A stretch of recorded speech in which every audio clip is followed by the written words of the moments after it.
حکایت سنا کر اس محفل کا اختتام کرتا ہوں۔ حضرت ایک دن مریدوں کے ساتھ تشریف لے جا رہے تھے۔ قریب ہی وہاں وہ ایک اقامت گاہ پہنچے۔ آج کل اسے عقل کا آستانہ یعنی پاگل خانہ کہا جاتا ہے۔ جب وہ وہاں حکیموں سے گفتگو فرما رہے تھے، ایک حکیم روحانی مسائل کے حل اور دماغی مسائل کے لیے دماغی علاج کی دواؤں کے بارے میں بتانے لگا۔ آخر سلطان نے یہ تمام معلومات سننے کے بعد حکیم سے ایک سوال دریافت کیا۔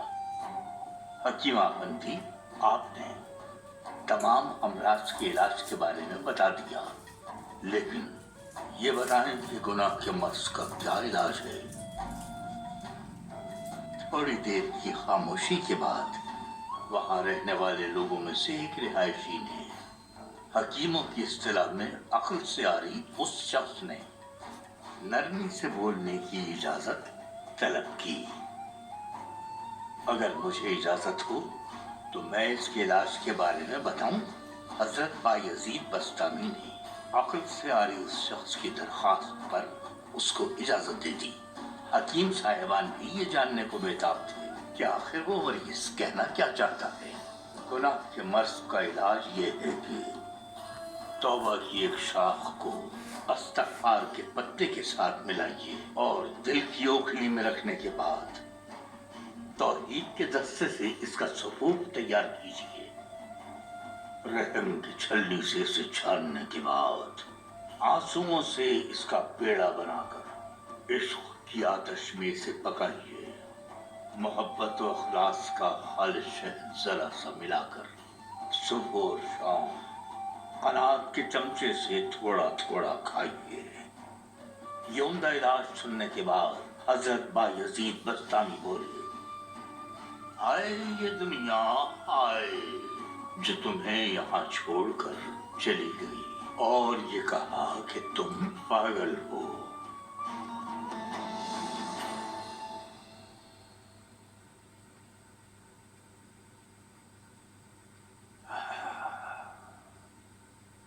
بس اتنا کافی ہے ساتھیوں۔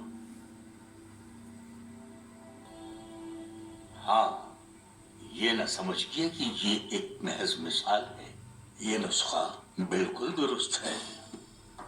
یہ علاج اب بھی گناہ کے مرض میں گرفتار لوگوں کے لیے تجویز کیا جاتا ہے۔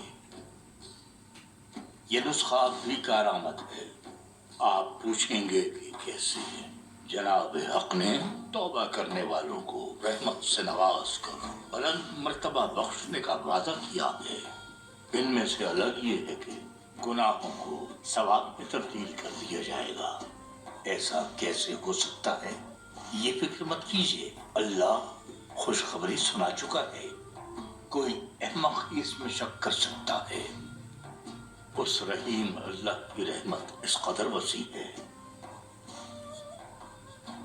ہمیں ایمان تسلیم کر کے اس پر بھروسہ کر کے اس کی رحمت کی طرف بڑھنا ہے۔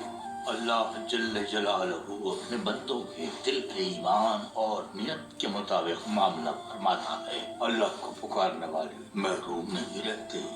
اللہ توبہ کرنے والوں کو پسند فرماتا ہے۔ یہ تو آیت بھی ہے، لا شبہ اللہ گناہوں سے امتحان لیتا ہے اور توبہ کرنے والے مومنوں کو عزیز رکھتا ہے۔ حدیث میں ہے یہ، اور گناہ میں لپٹے ہوئے ان کے قلوب کو صاف ستھرا کرتا ہے۔